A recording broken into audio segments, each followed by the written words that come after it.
السلام علیکم، Fauzia horror story میں آپ سبھی کو خوش آمدید۔ اگر آپ چاہتے ہیں کہ ہارر سٹوری سنیں تو اس کے لیے میرے چینل کو آپ نے سبسکرائب کرنا ہوگا، تو جلدی سے سبسکرائب کر لیں۔ آپ کا زیادہ ٹائم ضائع نہیں کروں گی، بڑھوں گی کہانی کی طرف۔ اور آج کی کہانی کا نام ہے نیلا بندر۔ شدید گرم دن کے بعد ایک حبس زدہ شام، اس چھوٹے سے کمرے میں میرا دوست مسٹر ایسٹ اور میں اپنے اپنے کام میں مصروف تھے۔ ایسٹ ایک لیمپ کی مدھم روشنی میں ایک جاسوسی ناول پڑھنے میں مصروف تھا۔ وہ سر جھکائے ناول میں گم تھا اور میں ایک کھلی کھڑکی کے پاس بیٹھا باہر جھانک رہا تھا۔ آسمان پر پورا چاند اپنی روشنی بکھیر رہا تھا، جو کھلی کھڑکی سے اندر کمرے میں اترتے ہوئے مسحور کن منظر پیش کر رہی تھی۔ ہم یہاں آرام اور سکون کی خاطر آئے تھے، ایسٹ، میں نے اس کی طرف دیکھتے ہوئے کہا۔ میرا خیال ہے تم اب بھی آرام ہی کر رہے ہو، ایسٹ نے مسکراتے ہوئے کہا، مگر مجھے یاد نہیں کہ یہاں پہنچنے کے بعد میں نے تمہیں ایک لمحہ بھی آرام کرتے دیکھا ہو۔ تم زیادہ وقت مصروف ہی رہے ہو۔ پریشان مت ہو، مجھے عادت ہے اس چیز کی۔ میں دوبارہ کھلی کھڑکی کے باہر سے جھانکنے لگا۔ باہر سے آتی ایک آواز سن کر چونک پڑا اور کھڑکی کی چوکھٹ کی طرف جھک کر سننے کی کوشش کرنے لگا۔ جب کچھ سمجھ میں نہ آیا تو مڑا اور سوالیہ نظروں سے ایسٹ کی طرف دیکھا۔ وہ بھی میری ہی طرف دیکھ رہا تھا۔ اس کی آنکھیں لیمپ کی روشنی میں چمک رہی تھیں۔ کچھ سنا تم نے؟ میں نے پوچھا۔ ہاں، واضح طور پر کسی عورت کی چیخ کی آواز تھی، ایسٹ متفکر انداز میں بولا۔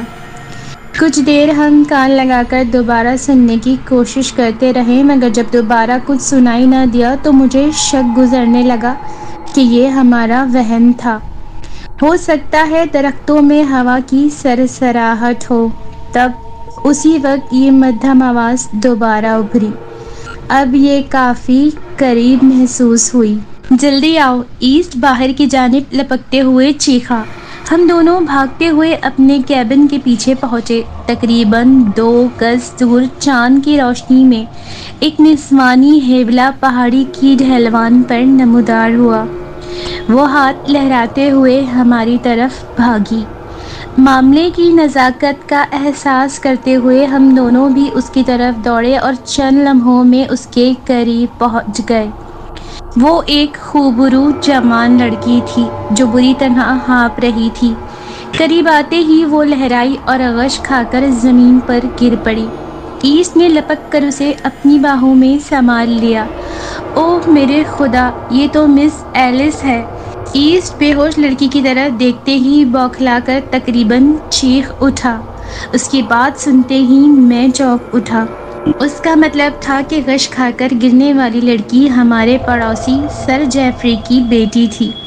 سر جیفری کا مکان اس جگہ سے صاف نظر آتا تھا جہاں ہم اس وقت کھڑے تھے، مگر وہ وہاں سے تقریباً 1 میل دور تھا اور ہمارے کیبن اور اس گھر کے بیچ ایک کھلا میدان حائل تھا۔ ایسٹ نے اس لڑکی کو سنبھالا اور بمشکل اٹھا کر اپنے کیبن میں لے آیا۔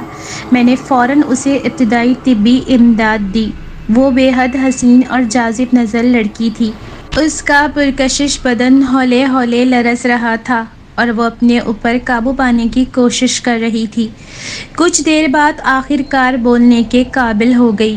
میرا باپ، آہ میرا بیچارہ باپ، وہ لرزتی ہوئی آواز میں بولی۔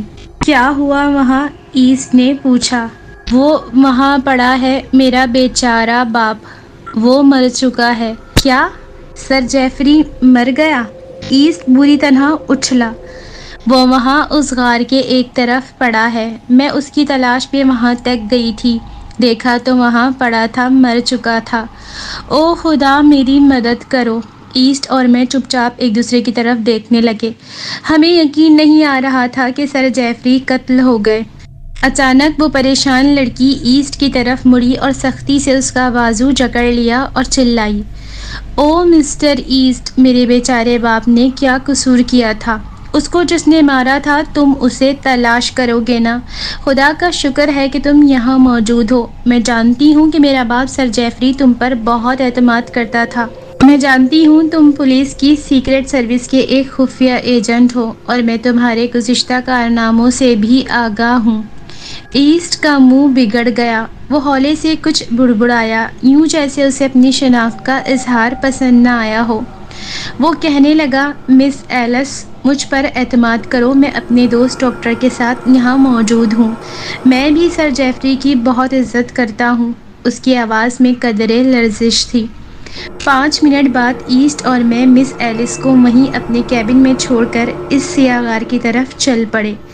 ایلس کا گھر تقریباً 1.5 میل دور تھا اور فوری کوئی بندوبست ممکن نہ تھا اور دیر بھی نہیں کی جا سکتی تھی۔ ہم جانتے تھے کہ سر جیفری کو نادر و نایاب چیزیں جمع کرنے کا شوق ہی نہیں خب تھا اور اس نے ان چیزوں کی مدد سے اپنے گھر میں ہی ایک عجائب گھر بنا رکھا تھا۔ چند روز پہلے وہ اسی غرض سے لندن گیا تھا جہاں اسی قسم کے کچھ نمونوں کی نیلامی کی تقریب میں اس نے حصہ لینا تھا۔ اس کا سیکریٹری مسٹر ڈیموپولن بھی اس کے ساتھ تھا۔ ڈیموپولن ایک یونانی نسل خوبرو جوان تھا۔ نیلامی کے بعد سر جیفری تو واپس آ گئے مگر ڈیموپولن اپنے کسی ذاتی کام کے سلسلے میں لندن ہی رک گیا تھا۔ آج شام سر جیفری اپنے معمول کے مطابق شام ڈھلے پیدل ہی سیر پر نکل گئے۔ شام کے بعد اس راستے پر مس ایلس کو اپنے باپ کی لاش ڈرامائی انداز میں ملی تھی جس کا ذکر پہلے ہی ہو چکا ہے۔ بظاہر ان کا کوئی ایسا دشمن نہ تھا جو ان کی جان کے در پہ ہوتا۔ ایلس کے مطابق سیر پر نکلتے وقت اس کے باپ کے پاس کچھ زیادہ رقم بھی نہیں تھی کہ کہا جاتا کہ یہی قتل کا محرک ہے۔ ایلس سے ملی معلومات کے مطابق آج سیر پر نکلتے وقت سر جیفری کو ڈاک سے ایک بڑا پارسل موصول ہوا تھا جو اس کے لندن سے خریدے گئے نوادرات میں سے ایک تھا۔ یہ اس نے خود ہی لندن سے بک کروایا تھا۔ باقی اشیاء ریلوے کے کارگو کے ذریعے پہنچنا تھیں۔ اس پارسل میں کیا تھا؟ ایسٹ نے سوال کیا۔ چینی مٹی کا بنا ہوا ایک بندر، نیلے رنگ کا ایک بندر۔ ایلس کے مطابق اس کے باپ سر جیفری نے اس بندر کو خریدنے میں کافی دلچسپی دکھائی تھی اور سیر پر جاتے ہوئے وہ اس کو اپنے ساتھ ہی لے گیا تھا۔ نہ جانے کیوں، جائے وقوع پر ایسٹ کی تجسس نظریں ایک ایک چیز کو کھوج رہی تھیں۔ وہ ایک خوفناک جگہ تھی۔ یہ پہاڑوں کے اندر ایک بہت بڑا غار تھا۔ ایک طرف مٹی کا ایک اونچا تودہ تھا جو ویرانے میں اترتا تھا، دوسری طرف گھنی جھاڑیاں تھیں۔ جو راستہ سر جیفری کے گھر کی طرف سے آتا تھا وہ جھاڑیوں کے قریب سے گزرتا تھا۔ اس جگہ کے متعلق مختلف روایات مشہور تھیں۔ کچھ لوگوں کا کہنا تھا کہ یہ غار قدرتی ہے مگر مقامی لوگ یقین رکھتے تھے کہ یہ کسی متروک کان کا دہانہ ہے۔ اس کی گہرائی نامعلوم تھی۔ حقائق کچھ بھی ہوں مگر حقیقت یہ تھی کہ یہ جگہ بہت ڈراؤنی اور مہیب تھی۔ وہاں ہم نے سر جیفری کو دیکھا۔ وہ وہاں بڑے غیر فطری انداز میں زمین پر پڑا تھا۔ اس کا سیدھا ہاتھ بری طرح مڑا ہوا تھا جبکہ بائیں ہاتھ سے اس نے لمبی گھاس کو دبوچ رکھا تھا۔ اس کے شکستہ لباس کی حالت صاف بتا رہی تھی کہ مرنے سے پہلے اس بوڑھے نواب اور قاتل کے درمیان شدید کشمکش ہوئی تھی۔ مگر عجیب بات یہ تھی کہ اس حالت میں بھی اس کا ہیٹ ابھی تک اس کے سر پر موجود تھا۔ لاش کے گرد بھورے رنگ کے کاغذ کے کافی ٹکڑے بکھرے ہوئے تھے۔ میں گھٹنوں کے بل جھکا اور جائزہ لینے لگا۔ ایسٹ جیبی ٹارچ سے اس پر روشنی ڈال رہا تھا۔ کچھ ملا؟ ایسٹ پوچھنے لگا۔ بظاہر اس کے سر پر کسی بھاری چیز سے وار کیا گیا ہے، میں دھیرے سے بولا، اور اس کے ہیٹ نے اسے بچا لیا۔ پھر اس نے مزاحمت شروع کی مگر آخر کار قاتل جیت گیا، نواب مر گیا، اس کا گلا بری طرح دبایا گیا ہے۔ ایسٹ نے کوئی جواب نہ دیا۔ وہ زمین کی طرف دیکھ رہا تھا جہاں لاش کے ارد گرد عجیب سے نشانات تھے جو جھاڑیوں کی طرف جا رہے تھے۔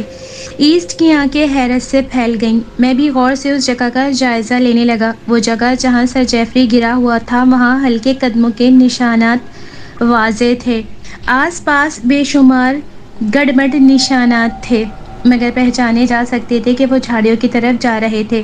میں نے ایک جگہ اشارہ کیا۔ یہ نشانات دیکھو، جیسے کسی بچے کے ہوں۔ دوبارہ دیکھو، ایسٹ بڑبڑایا۔ میں ان نشانات پر جھک گیا۔ وہ غور سے دیکھنے لگا۔ واضح طور پر 2 ننھے ننھے ننگے پاؤں کے نشانات نظر آئے اور 18 سے 20 قدم دور دور ننھے ننھے ہاتھوں کے نشانات۔ میری ریڑھ کی ہڈی میں سنسناہٹ دوڑ گئی، رگوں میں خون منجمد ہوتا محسوس ہوا۔ صاف محسوس ہو رہا تھا جیسے کوئی برہنہ پا شیر خوار رینگتا ہوا ان جھاڑیوں کی طرف جا رہا تھا۔ میں نے دوبارہ لاش کا جائزہ لیا، اس کے بے ترتیب لباس اور اس کے بے رنگ چہرے کو دیکھا۔ یہ پھٹے ہوئے بھورے کاغذ کیسے ہیں؟ ایس نے سوال کیا۔ او میرے خدا! میرے ذہن میں ایک جھماکا سا ہوا۔ کیا ہوا؟ ایس نے بے تابی سے پوچھا۔ وہ مٹی کا بندر کہاں ہے جو سر جیفری اپنے ساتھ لائے تھے؟ قدموں کے نشانات لاش سے دور جانے کے تو ہیں مگر لاش تک آنے کے نہیں ہیں۔ ایسٹ کا پولیس میں بہت اثر رسوخ تھا۔ اس کی درخواست پر مقامی پولیس اسٹیشن نے ناگزیر رسمی کارروائی کے علاوہ کوئی قدم نہ اٹھایا۔ ایسٹ نے مسٹر جیفری کی بیٹی مس ایلس سے ایک طویل انٹرویو لیا اور پھر مجھے وہیں چھوڑ کر خود لندن روانہ ہو گیا۔ اس سفر کی کوئی خاص وجہ اس نے بتانا مناسب نہ سمجھا۔ نواب جیفری کی اس عجیب موت نے میری پوری توجہ اپنی طرف کھینچ لی تھی۔ میرا دماغ قدموں کے ان نشانات میں الجھا ہوا تھا جو ہم نے لاش سے دور جھاڑیوں میں جاتے ہوئے دیکھا تھا۔ وہ نشانات کسی بچے کے نہیں بلکہ ایک بندر کے پاؤں کے تھے۔ حیرت انگیز بات یہ تھی کہ جہاں لاش پڑی ملی تھی وہاں تک صرف مقتول کے اپنے ہی قدموں کے نشانات آ رہے تھے، کسی دوسرے شخص کے قدموں کا کوئی نشان نہ تھا۔ مقتول کے قدموں کے علاوہ اگر کوئی نشانات نظر آ رہے تھے تو وہ اس ننھے ننھے پاؤں کے نشانات تھے جن کے متعلق مجھے یقین تھا کہ وہ اسی مٹی کے بنے نیلے بندر کے تھے، مگر وہ بھی لاش تک جا نہیں رہے تھے بلکہ لاش کی طرف سے آ رہے تھے۔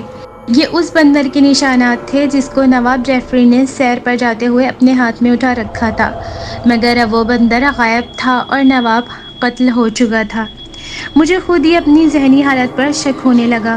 میں اپنے آپ کو پاگل سمجھنے لگا۔ کیا میں سچ مچ یہ سمجھ رہا تھا کہ مٹی کا وہ نیلا بندر زندہ ہو گیا تھا؟ مگر یہ حقیقت تھی، کیونکہ جب تک مجھے وہاں کسی اور کے قدموں کے نشانات نہیں مل جاتے تو منطقی طور پر یہ فرض کر سکتا تھا کہ مٹی سے بنا وہ نیلا بندر ہی سر جیفری کا قاتل ہے۔ پتہ نہیں ایسٹ میرے اس مفروضے پر یقین کرتا یا نہیں، مگر مجھے خود ہی کوئی سراغ تلاش کرنا تھا۔ اس لیے اچانک مجھے خیال آیا کہ مجھے سر جیفری کی بیٹی ایلس سے ایک دفعہ ملنا چاہیے تاکہ اس کا حال احوال دریافت کرنے کے ساتھ ساتھ معلوم ہو سکے کہ کوئی نئی پیش رفت ہوئی یا نہیں۔ موسم خاصا سرد تھا اور تیز دھوپ کے باوجود کپکپی محسوس ہو رہی تھی۔ سر جیفری کے گھر پہنچنے کے لیے مجھے اس سیاہ غار کے قریب سے گزرنا تھا۔ سر جیفری قتل ہوا تھا۔ میں اس جگہ جہاں مقتول کی لاش ملی تھی، رات کو ہونے والی بارش نے سارے نشانات مٹا دیے تھے۔ سر جیفری کے وسیع و عریض گھر میں، جسے حویلی کہنا زیادہ مناسب تھا، گہرا سوگ اور سکوت چھایا ہوا تھا۔ یہ تو ہونا ہی تھا، آخر اس گھر کا مالک زندگی کی بازی ہار گیا تھا۔ مجھے ایک شاندار پرانی لائبریری میں بٹھایا گیا۔ جب سر جیفری کا سیکریٹری ڈیموپولن وہاں آیا تو وہ سیاہ ماتمی لباس میں ملبوس تھا اور اداسی کی مکمل تصویر بنا ہوا تھا۔ وہ ایک وجیحہ اور دلکش آدمی تھا، مگر اب ایک نظر دیکھنے پر اندازہ ہو رہا تھا کہ نواب جیفری کی موت نے اسے کس قدر توڑ دیا تھا۔ میں نے تعزیت کے بعد چند لفظ ادا کرنے کے بعد فوراً ہی گفتگو کا رخ مس ایلس کی طرف موڑ دیا۔ وہ تو لندن چلی گئی ہے۔ اس بات نے مجھے حیران کر دیا۔ ایک تو اس کی حالت درست نہیں تھی اور اسے ڈاکٹر کی سخت ضرورت تھی، دوسرے سر جیفری کی وصیت کے مطابق بات کرنے کے لیے وکیل سے ملنا بہت ضروری تھا۔ اس نے وضاحت کی، اس بیچاری لڑکی نے یہ غم بڑی ہمت سے جھیلا ہے۔ کیا تمہیں یقین ہے کہ وہ اس سفر کے قابل ہے؟ میں نے متفکر انداز میں پوچھا۔ میں خود اسے ریلوے اسٹیشن چھوڑنے گیا تھا۔ اس کے علاوہ مقتول نواب سر جیفری کی بہن بھی اس کے ساتھ لندن چلی گئی ہیں۔ ڈیموپولن مطمئن انداز میں بولا۔ ویسے جہاں تک مجھے یاد ہے، کیا مسٹر جیفری اپنی موت کے وقت اپنے ساتھ کوئی ڈبہ اٹھائے ہوئے تھے؟ میں نے پوچھا۔ ان کے ہاتھ میں معمول کے مطابق ایک آبنوسی چھڑی تھی، لیکن گھر سے نکلتے وقت انہوں نے نہ جانے کیوں اس نیلے بندر والا مجسمہ اپنے ساتھ لے لیا تھا۔ مسٹر ڈیموپولن، اس بندر کے مجسمے کی کیا تفصیل ہے؟ میں نے حیرت ظاہر کی۔ وہ بندر در حقیقت ایک آرائشی مجسمہ تھا ڈاکٹر، اس کا قد ایک حقیقی بندر جتنا تھا اور وزن یہی کوئی 6 یا 7 پاؤنڈ ہوگا۔ کیا یہ کسی پیڈسٹل پر رکھا تھا؟ نہیں، وہ ایک مکمل نمونہ تھا، حتیٰ کہ پاؤں کے تلے اور ناخن تک بنے ہوئے تھے۔ غیر معمولی، میں بڑبڑایا۔ اس کے بعد میں مزید تھوڑی دیر وہاں رکا، پھر اجازت چاہی۔ اپنے کیبن پہنچ کر میں نے شام کا دھندلے کا اترنے کا انتظار کیا۔ میں اعتراف کروں گا کہ مجھے کسی غیر معمولی اور مافوق الفطرت واقعے کا یقین ہو چکا تھا۔ میری یہی سوچ مجھے دوبارہ اس غار کے راستے پر لے گئی جہاں وہ پراسرار واقعہ ہوا تھا۔ مجھے وہاں کوئی سراغ ملنے کی قوی امید تھی۔ میں رات کا اندھیرا اترنے سے پہلے آسانی سے اپنے کیبن میں لوٹ سکتا تھا۔ میں اپنی آوارہ گرد زندگی میں ایسے بہت سے مقامات سے گزرا ہوں اور ایسے واقعات سے پالا پڑا ہے جن کو اگر بیان کروں تو انہیں انسانی عقل تسلیم کرنے کے لیے قطعی تیار نہ ہوگی، مگر یہ ایک ایسا لمحہ تھا جو میرے ذہن میں باقی زندگی کے لیے نقش ہو کر رہ گیا تھا۔ میں جب جھاڑیوں کے قریب آیا اور اس کے اندر جھانکا تو ایک خوفناک شکل کو اپنی طرف گھورتے پایا۔ میری آواز حلق میں گھٹ کر رہ گئی اور قدم اپنی جگہ جم کر رہ گئے۔ ڈر گئے کیا؟ وہ خوفناک شکل بولی تو میں ایک لمحے میں پہچان گیا۔ یہ ایسٹ تھا۔ اس کی آواز سن کر میرا سارا خوف عجیب تحیر میں بدل گیا۔ کیا میں نے تمہیں ڈرا دیا تھا؟ وہ ایک پوٹلی سی تھامے جھاڑیوں سے باہر نکلا اور پوچھنے لگا۔ کیا یہ پوچھنا لازمی ہے؟ میں تقریباً چیخ اٹھا۔ تم یہاں اس غار کے پاس جھاڑیوں میں کیا کر رہے ہو؟ مچھلی پکڑ رہا تھا۔ دیکھو میرے کانٹے میں کیا آیا ہے۔ تمسخرانہ انداز میں بولتے ہوئے اس نے پوٹلی اوپر اٹھا کر مجھے دکھائی جو وہ پکڑے ہوئے تھا۔ میں حیرت زدہ رہ گیا۔ یہ مٹی کا بنا ایک نیلے رنگ کا بڑا سا بندر تھا۔ آؤ میرے ساتھ، میں سر جیفری کے گھر جا رہا ہوں، اس نے سرگوشی کی۔ ایک دفعہ پھر میں سر جیفری کی شاندار حویلی کی اس پرانی شاندار لائبریری میں بیٹھا تھا۔ میرے بالکل سامنے بڑے سے ابنوسی میز کے دوسرے سرے پر ایسٹ بیٹھا ہوا تھا۔ دائیں طرف میز کے بالکل درمیان ایک کرسی پر ڈیموپولن براجمان تھا۔ ایسٹ بولا، مسٹر ڈیموپولن، میں جانتا تھا مسٹر جیفری جب سیر کے لیے نکلے تو وہ یہ چیز اٹھائے ہوئے تھے۔ اس نے اس نیلے بندر کی طرف اشارہ کیا جو میز کے درمیان رکھا ہوا تھا۔ سر جیفری کی موت کے وقت یہ پراسرار طریقے سے غائب ہو گیا تھا۔ پہلے میں نے اندازہ لگایا کہ یہی قتل کا محرک ہے۔ اس وقت سر جیفری کے پاس رقم اور دوسری قیمتی اشیاء موجود تھیں، تاہم کوئی چیز چوری نہیں ہوئی۔ اپنے اس مفروضے پر میں نے اس نیلے بندر کے مجسمے پر تحقیق کی تو مجھے معلوم ہوا کہ اس کی کوئی تاریخی اہمیت نہیں ہے۔ یہ بالکل بے قیمت ہے اور جدید چینی فن کا شاہکار ہے۔ یہ سر جیفری کو پسند آ گیا تھا اور انہوں نے اسے خرید لیا۔ اس کے بعد میں نے قتل کے دوسرے محرکات کے متعلق سوچنا شروع کیا۔ لاش کے آس پاس ملنے والے قدموں کے نشانات نے ہمیں چکرا کر رکھ دیا تھا۔ یہ قدموں کے نشانات کسی انسان کے نہیں بلکہ اس بندر کے تھے، اس نیلے انفریت کے جو اس وقت آپ کے سامنے میز کے اوپر پڑا ہے۔ ناممکن، ڈیموپولن بے یقینی کے عالم میں بڑبڑایا۔ ایسٹ پھر کہنے لگا، یہ سب میں نے اس وقت فرض کیا تھا جب میں نے بندر کا یہ مجسمہ دیکھا نہیں تھا۔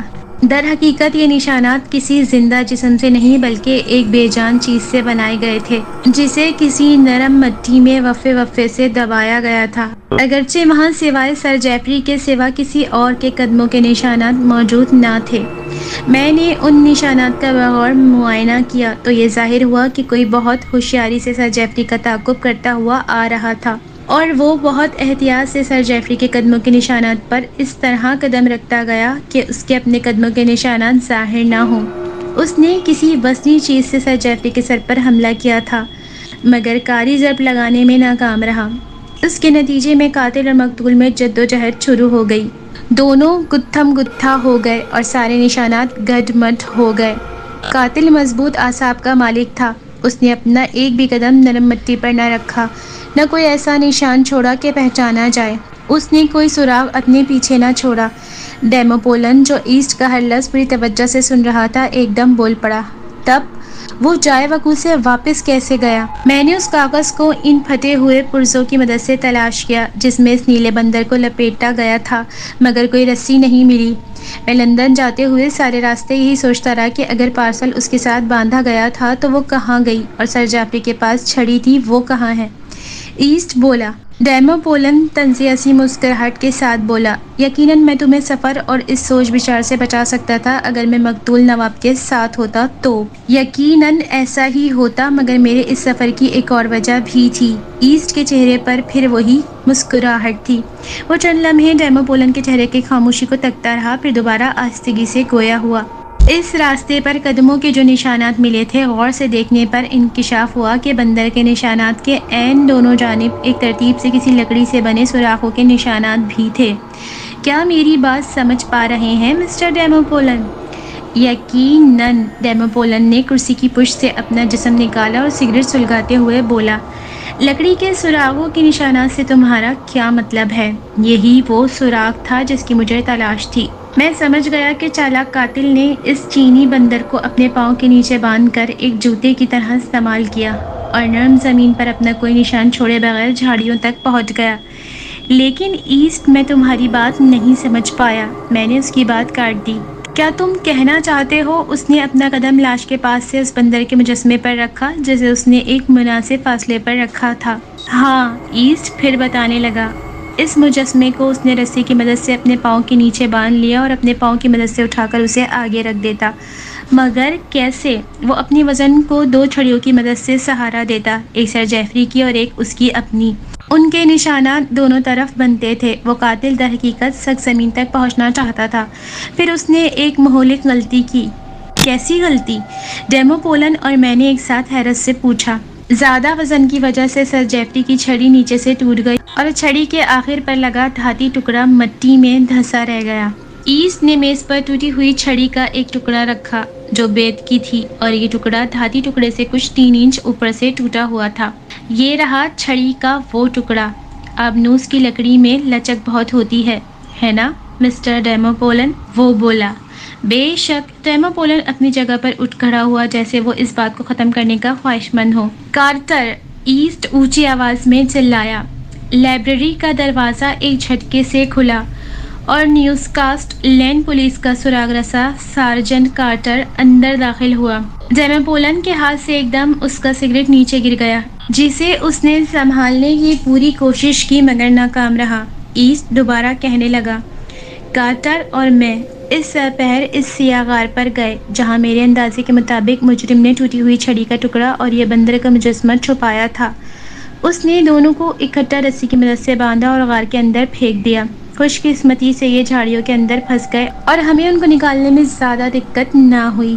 ہاں تو مسٹر ڈیموپولن، اب تم خود بتاؤ گے تم نے کیا چیز مسٹر جیفری کو قتل کرنے کے لیے اس کے سر پر ماری تھی؟ ایسٹ کی بات سنتے ہی میں وحشت کے عالم میں میز کا کونا تھامتے ہوئے تیزی سے اٹھا۔ مجرم کو پہچان کر میں حیران تھا، جس کو میں اپنا دوست کہتا تھا، وہ جو مقتول کے بے حد قریب تھا۔ ڈیموپولن نے اپنے کندھے اچکائے۔ اب اس کے چہرے پر مردنی تھی۔ اس نے مشینی آواز و انداز میں بولنا شروع کیا۔ میں نے اس کے سر پر درخت کی ایک ٹوٹی شاخ سے وار کیا مگر اس کا ہیڈ اس کو بچا گیا۔ پھر میں نے سارا کام اپنے ہاتھوں سے سر انجام دیا۔ میں بے حد مایوس و وحشت میں تھا۔ شاید تم یہ بھی جان چکے ہو کہ سر جیفری کی بیٹی ایلس اور میں خفیہ شادی کر چکے تھے۔ میں تمہیں اس کی وجوہات بتا کر بور نہیں کروں گا۔ مجھے اس کے باپ کی دولت کی ضرورت تھی جسے وہ اپنے باپ کی وراثت سے حاصل کر سکتی تھی، مگر اب سب ختم ہو گیا۔ میں ہار گیا اور کارٹر! صورتحال کو بھاپ کر ایسٹ چلایا، جلدی جلدی! سراغ رساں کارٹر، جو ڈیموپولن کے قریب ہی کھڑا تھا، چیتے کی سی پھرتی سے اچھلا مگر اب دیر ہو چکی تھی۔ ایک فائر کی آواز گونجی اور ایک دھماکے سے ڈیموپولن لائبریری کی میز پر گر پڑا۔ جھٹکا لگنے سے وہ نیلا بندر میز کی چکنی سطح سے زمین پر گرا اور چکنا چور ہو گیا۔